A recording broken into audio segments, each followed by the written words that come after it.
Hinihiling ng Coordinating Council of Private Education Association o COCOPEA sa Malacanang na bigyan ng flexibility ang private schools kaugnay sa suspension ng klase tuwing masama ang panahon. Ang sagot ng Malacanang at DILG sa unang balita ni Rafi Tima.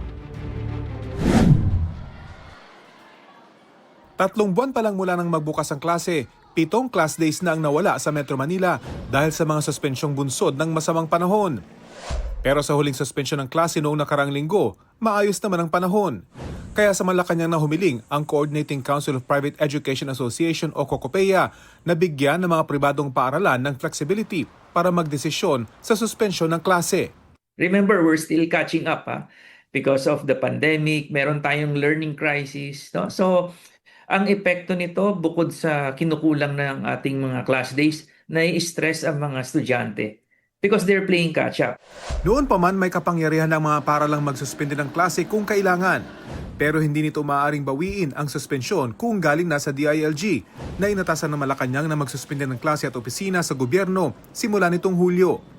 Sabi ng COCOPEA, dahil sa kakaiba ng panahon, hindi pare-pareho ang sitwasyon kahit mga magkakalapit na lugar. Minsan, malakas ang ulan sa ibang lugar, sa iba naman wala. Pero ang suspension ay like Metro Manila wide or buong lahat, no, public and private. So nasasayang yung ating mga flexible learning modalities na nandyan na simula pa ng pandemic. Ayon sa COCOPEA, dapat daw magkaroon na ng updated at malinaw na pamantayan. Kung dati kasi nakabase ito sa typhoon storm warning signal, ngayon pwedeng masuspindi ang klase kahit walang bagyo. Ang concern namin is really consistency lang.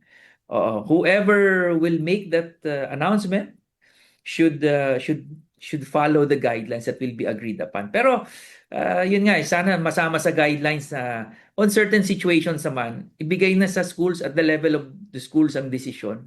Ang Malacanang bukas naman daw sa panukala. I-recommenda po to sa NDRRMC. Ang DILG naman, bukas daw na payagan ng online classes kapag inanunsyo ang class suspension dahil sa sama ng panahon. Magkikipag-ugnayan daw sila sa DepEd, mga LGU at pribadong educational institution para mabalanse ang kaligtasan ng mga estudyante at kanilang pag-aaral. Ito ang unang balita. Rafi Tima para sa GMA Integrated News.